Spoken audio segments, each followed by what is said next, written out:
¿Cómo están? Bienvenidos a Última Mirada. Sueldo ético. Surgió de nuevo esa palabra, hacía mucho tiempo que no se escuchaba en las conversaciones y sin embargo está dando vuelta ahora, especialmente en tiempo de elecciones. Vamos a conversar con el abogado Luis Eduardo Taller, consejero nacional del Colegio de Abogados. Ex. Pero oye, siempre puedes volver a llegar a ser si es que quisiera. Pero me acuerdo que fuiste parte del Colegio de Abogados y te quería preguntar dos cosas. El sueldo ético, que básicamente ese adjetivo de alguna manera condiciona o de alguna manera cambia el sueldo común y corriente. Para partir de inmediato, este es un tema que se viene hablando, no sé si en 4 o 5 elecciones presidenciales hace mucho tiempo. ¿Cuál es la fuerza que tiene el que esté en juego una cosa como el sueldo ético? Mira, un poco para fijarlo en la historia, porque la verdad es que hablar del sueldo ético, ¿no es cierto? Uno dice, claro, el sueldo ético, ¿qué es lo que es? Bueno, es un sueldo suficiente, es un sueldo que necesitan las personas para vivir, para el buen vivir, en fin, ¿qué es lo que es? ¿No es cierto? Bueno, lo que persigue precisamente es, no quiero decir que la gente sea feliz, ¿no es cierto? Tenga o no tenga permiso, pero quiere decir que el sueldo ético es lo que se busca, es que sea justo y que sea digno. Y surgió a raíz de un conflicto de los trabajadores, de los contratistas de Codelco en el Teniente el año 2007, y en que el obispo Goich, que era el obispo Rancagua, le pidieron mediar en ese conflicto que había, y entonces él ahí usó la expresión de decir, mire, la gente tiene que ganar un sueldo ético. Entonces, de ahí se desprendió toda esta concepción que se fue desarrollando, que fue materia de discusión en la elección de Piñera con Frey. Sí. Que lo tomó Michelle Bachelet al final de su gobierno y empezaron a hablar un poco del ingreso ético. Piñera sacó el 2011 por ahí una ley que duró como 2 años donde habló del ingreso familiar ético, en que se buscaba la manera de acomodar con este ingreso a muchas personas que estaban en la extrema pobreza, 620.000 personas creo que alcanzó a llegar. Entonces, y de ahí se ha desarrollado cada cierto tiempo. Hubo otro debate en el 2016 sobre el sueldo ético, donde de nuevo el obispo Goich dijo, bueno, a mí me dijo Evelyn Matei, cuando se discutía esto, que yo no sabía de economía. Y él contestó, bueno, yo no sabía de economía, yo soy pastor, soy obispo. Y cuando hablo del sueldo ético, estoy hablando de la paz social. Estoy hablando de que para que haya paz social, la gente tiene que tener un ingreso, un sueldo que sea digno y que permita a la gente vivir con tranquilidad, que no se produzcan las diferencias y las desigualdades que existen. Y si uno ve las desigualdades hoy día, ¿no?, son tremendas. O sea, hay empresas, y no quiero nombrarlas, pero hay alguna empresa del Estado donde hay gente que gana más de 70 millones de pesos mensuales y gente de contratistas o subcontratistas que ganan no más de 700.000 pesos. Entonces tú puedes tener una diferencia de 100 veces. Entonces, hay paz social cuando se producen esas diferencias. Entonces, cuando entra este concepto de la paz social, tú entras a hablar de otras cosas también. Oye, ahora, sí, este adjetivo que se adiciona a la palabra sueldo ha tenido varias acepciones. Por cierto, en algún momento se habló del sueldo vital, en otras épocas se habló de sueldo mínimo, se habló, siempre el sueldo llevaba de alguna manera un adjetivo que calificaba lo que uno ganaba. El sueldo ético, bueno, tiene todas estas ramificaciones que tú has señalado y que tienen que ver más bien con la moral, tiene que ver con una situación, si tú quieres, valórica. Con una concepción de la economía. Claro, pero por ejemplo, el sueldo mínimo es una cosa que está fija en la ley. Y se reajusta, pero el ingreso mínimo mensual, así se llama. Así es. Pero hay varios ingresos mínimos mensuales.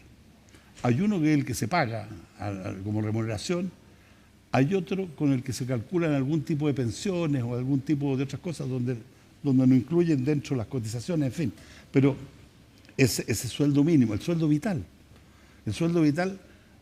fue reemplazado por el ingreso mínimo, cuando ya se pagaban 60 sueldos vitales como un mínimo imponible, en una época de mucha inflación. Y hoy día, bueno, una candidata, ¿no es cierto?, está hablando del salario vital. Entonces, cuando uno dice, oye, hay que tener, dice, yo me encargué de mirar, y por eso a lo mejor escribí algo en el mostrador sobre esta materia, ¿no es cierto?, en que ella habla del salario vital de 750.000 pesos. Estamos hablando de Janet Jara. De Janet Jara. Sí. Planteó salario vital de 750.000 pesos en 4 años. Entonces, recordé qué es lo que hizo Goich. El obispo dijo, el sueldo ético debe ser de 250.000 pesos cuando el ingreso mínimo era de 140. Porque esto es como el mínimo y yo tengo que poner una cifra para decir más o menos cómo aproximar. Tengo que tirarme para arriba, porque si no, no digo nada. Y la gente tiene que entender que cuando digo esto, entonces dije, oye, de 500 y tanto, dice 750.000 en 4 años. Entonces, la concepción de sueldo ético, salario vital, que hoy día yo creo que lo están llamando como ingreso, porque el ingreso es más que el ingreso familiar, sí. ¿no es cierto? Sí, bueno, es la suma, en fin, de todos los ingresos. Claro, otras remuneraciones, en fin. Pero ¿qué es lo que quiero decir? Que la inspiración del sueldo ético es una cuestión esencialmente humana. Viene claramente del humanismo, de la doctrina social de la Iglesia, donde se habla de la dignidad de las personas y se habla de que los sueldos tienen que ser dignos. Ahora, Luis Eduardo, hay un tema que es, llamémoslo así, probablemente uno de los temas de los que más se menciona, pero de los que poco se habla en términos prácticos. Me estoy refiriendo, cuando tú tienes una cantidad enorme de inmigrantes, por ejemplo, y tienes trabajos que te ofrecen para, por ejemplo, las cosechas a la hora del campo, ¿cómo se dispone lo que se paga? Tú tienes a una persona que está dispuesta probablemente a recibir un sueldo mucho menor que el chileno que requiere otro estatus, por ejemplo, legal, como el caso del sueldo mínimo. Pero, ¿cómo se está generando el pago de las cosas que se hacen cuando tú tienes una cantidad muy grande de personas que estarían probablemente aceptando sueldos mucho más bajos que los que acepte un connacional? Bueno, eso es un problema muy complicado para el que lo hace, porque no pueden pagarle menos del ingreso mínimo mensual a cualquier persona que llegue a trabajar, chileno o extranjero. ¿Cómo se monitorea eso? Esté ilegal o no. Incluso el que está ilegal tiene derecho. Y si un empleador tiene un ilegal, ¿no es cierto?, trabajando y no le paga las imposiciones, lo más probable es que lo acusen de un delito, que es de trata de personas. Entonces los inspectores del trabajo, cuando fiscalizan esto, están ocupados de esto. Ahora, las realidades, ¿no es cierto?, son las que generan precisamente los conflictos, ¿no es cierto? ¿Por qué? Porque cuando tú dices, ¿no es cierto?, hay un obispo que dijo, hablemos de un sueldo ético, o una candidata, hablemos de un salario vital. Y hay otros candidatos, ¿no es cierto?, que dicen, y el salario vital o el sueldo ético, ¿no es cierto?, dice, mire, lo que perseguimos con esto es que haya paz social. Es que la estabilidad social y política, que es la paz social, no la dan los que ganan más, la dan los que ganan menos. Y si tú quieres tener estabilidad social, requieres, ¿no es cierto?, de un Estado que es al que le hacen el pliego de peticiones. Oiga, garantíceme paz social. Pero tiene que bajar los impuestos, ¿no es cierto?, tiene que bajar el gasto fiscal. O sea, hay una serie de cosas que se dicen y que van en una contradicción brutal respecto a una cosa que es esencial y que es mínima, que es de sentido común.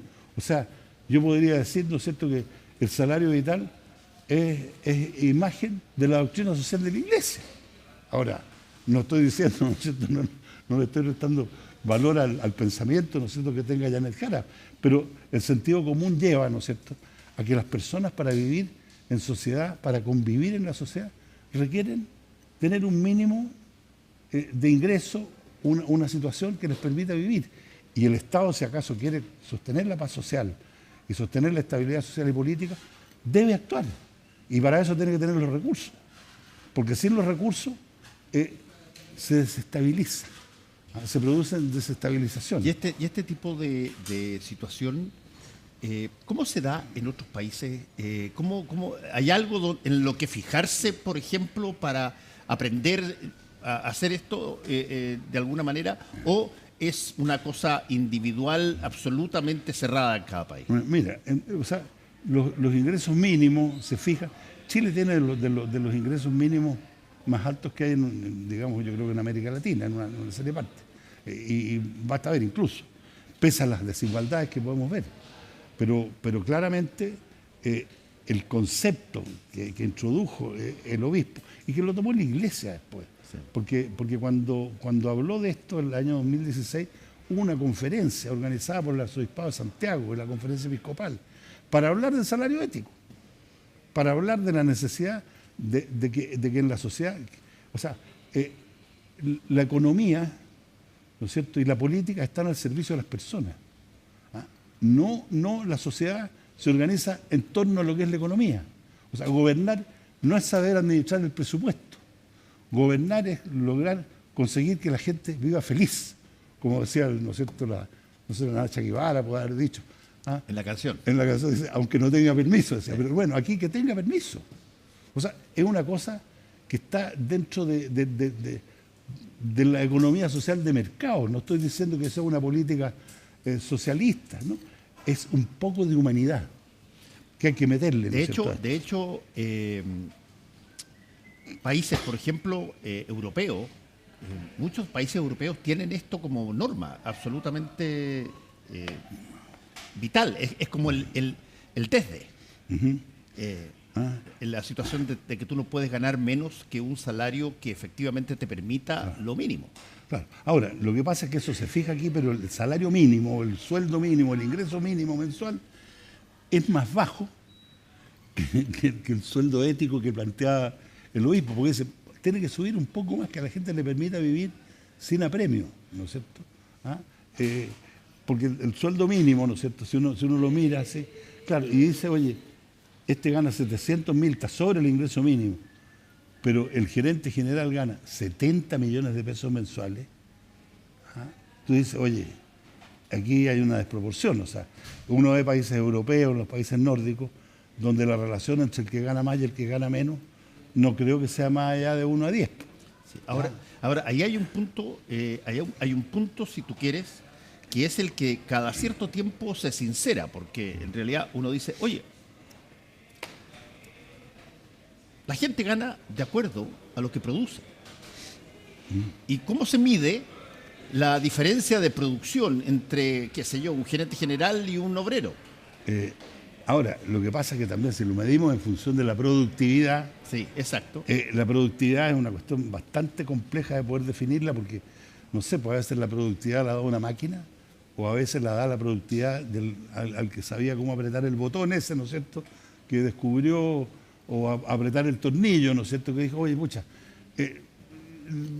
creció la producción, ¿no es cierto?, y la productividad general de la empresa subió. O sea, es muy difícil llegar a determinar que sea por ese lado.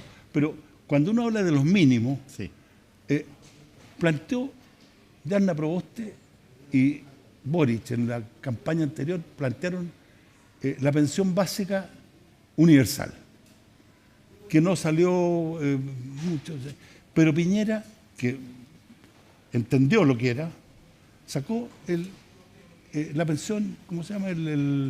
La PGU, ¿no? La pensión garantizada. Garantizada universal, sí, que es lo mismo que se planteaba. Ahora, esa se paga no a los que hayan cotizado, se paga a todas las personas mayores de 65 años, por el hecho de tener 65 años y que estén dentro del 90% más vulnerable, por decirlo así. Entonces, cuando eso se dice, ¿no es cierto?, estás haciendo un acto... De alguna manera lo que estás diciendo es que el sueldo ético... Claro, esta lógica de discusión sobre el sueldo ético no es necesariamente una cosa ideológica, porque no. la han llevado acá desde personas que están en el sector de lo que se denomina la derecha a sectores de izquierda. Claro, y yo estoy seguro que mucha gente que está en la centro derecha o se fue a la centro derecha o se ha ubicado en la centro derecha está de acuerdo con el sueldo ético del obispo Goich. Lo que hay detrás de eso es lo que te decía, es la paz social, es la estabilidad social y política. Y eso requiere, ¿no es cierto?, o sea, el pliego de peticiones que significa, ¿no es cierto?, cuando uno dice, no, es que si no me dan, no me garantizan la paz social o la tranquilidad y esto y lo otro, ¿no es cierto?, yo no voy a invertir, porque me voy a invertir a Brasil. Sí. Entonces, cuando eso se hace de esa manera, tú dices, oye, y la iniciativa privada por sí sola es capaz de generar las condiciones de estabilidad social que ella misma exige para poder invertir. Sí. Ahora, entonces se la piden al Estado. No estoy de acuerdo. Y ahí el Estado, fíjate que estoy diciendo, no es una cuestión estatista. Estoy diciendo que para la economía, para la vida de las personas, la política y la economía tienen que estar con un baño de humanidad. Ahora, ahí también hay otro argumento que levantan las personas que están en contra de esta lógica del sueldo ético, etcétera. Cuando tú dices, oye, es que hay que de alguna manera garantizar que va a haber paz en el país, lo que te dicen ellos es, entonces, claro, lo que tú estás haciendo es un chantaje. Lo que me estás diciendo es, oye, si es que no te doy el sueldo que tú quieres o el sueldo que estás proponiendo, lo que vas a hacer, lo que va a pasar es que la gente va a venir a un estallido social o va a ir a venir una cuestión así, y por lo tanto sienten que la petición no es una petición de plata, sino que es una cosa que es o lo das o te tiro la gente encima. El tema, fíjate que no es así. O sea, los hechos se producen. En dictadura, las protestas surgieron a raíz de un gran desempleo que hubo. Y la paz social se trató de garantizar con represión. Y el resultado que tuvo, ¿no es cierto?, la represión no sirve. No sirve. La paz social es algo que va mucho más allá. Y oye, los empresarios cristianos, la USEC, la Unión Social de Empresarios, ahora se llama Empresarios, Emprendedores y Ejecutivos Cristianos. El 2016 reprodujo en el Mercurio las palabras del obispo Goich, señalando, ¿no es cierto?, la importancia que tenía el sueldo ético y destacando, ¿no es cierto?, la necesidad de la paz social. Entonces, no todos los empresarios, yo no estoy diciendo ni toda la derecha, sino que el sentido común dice que para vivir en paz uno requiere tener tranquilidad social, estabilidad social y política, y esa no se da sobre la base de decir, por ejemplo, el debate que tienen todavía, ¿no es cierto?, en la derecha. Kass plantea lo que va a reducir en 6.000 millones de dólares, ¿no es cierto?, en 18 meses el gasto fiscal. Jorge Desormeaux, el marido de Evelyn Matei, dice, es imposible garantizar la viabilidad del país y la paz social con una reducción de ese tipo. No habla del sueldo mínimo, no sé, del sueldo ético, pero sí dice, o sea, la paz social se tiene que garantizar. Entonces, si se la piden al Estado, ¿cómo lo garantiza? O sea, no sé, yo no he visto en otros candidatos que no sean, y no es que esté haciendo una propaganda, ni mucho menos, a otro candidato que no sea Janet Jara, planteando algo que vaya por esta vía. ¿Cómo garantizamos la paz social? Dice, mire, ocupó la misma receta de Goich. Goich lo que dijo fue de 250 de 140. Y cuando llegó un poco antes del 2016, se planteó de nuevo la cosa. Los obispos plantearon, oye, el sueldo ético va a ser de 400, cuando era de 250. Entonces, lo echan más adelante, no porque quieran perjudicar a las pymes. No, eso va acompañado con otras medidas. Me parece que algo vi ahí en el programa de que tanto se discuten, ¿no es cierto? Pero hay un programa y hay ciertas cosas con el salario y tal que lo ha señalado. Hay que apoyar a las pymes, hay que bonificarlas. O sea, si uno quiere garantizar paz social, ¿no es cierto? Y necesita para eso que la gente gana determinado salario, determinada remuneración, en las grandes empresas no hay problemas porque pagan por sobre 750.000 pesos o sobre 700.000 pesos. Pero claro, en las pymes y en las empresas más familiares y en las más pequeñas, efectivamente tienen ese problema. Pero si el Estado tiene que garantizar, el Estado tiene que intervenir, apoyar con bonificaciones, con incentivos que en definitiva les permitan seguir viviendo. Una última pregunta te quiero hacer, Luis Eduardo. ¿Esto es parejo? ¿La situación es pareja en trabajadores, por ejemplo, de la agricultura o de la minería, que en trabajadores de oficinas en las grandes ciudades, en todo lo demás? El ingreso mínimo, sí, y el salario ético también lo es. Ahora, puede ser que el salario ético o el sueldo ético, ¿no es cierto?, pueda significar a lo mejor, o sea, no es lo mismo, ¿no es cierto?, para una familia grande que para una familia chica el ingreso que tenga que tener. Sí. Por eso también la evolución del pensamiento, por decirlo así, del sueldo ético, ¿no es cierto?, de esta paz social, se ha ido dando en función de una idea, que yo te digo, es una idea que cruza de la centro derecha a la centro izquierda, porque ahí hay gente que siente y que piensa eso, pero lo que no puede pasar, ¿no es cierto?, o lo que no puede pasar, ¿no es cierto?, es hacer girar a la sociedad y la organización social en función de la doctrina económica. Ajá. Es la economía la que está al servicio de las personas, es la política la que está al servicio de las personas y no al revés. ¿Ah? Eso es. Luis Eduardo Taller, muchas gracias por haber estado una vez más aquí con nosotros. Muy bien. Mira, que te vaya muy bien.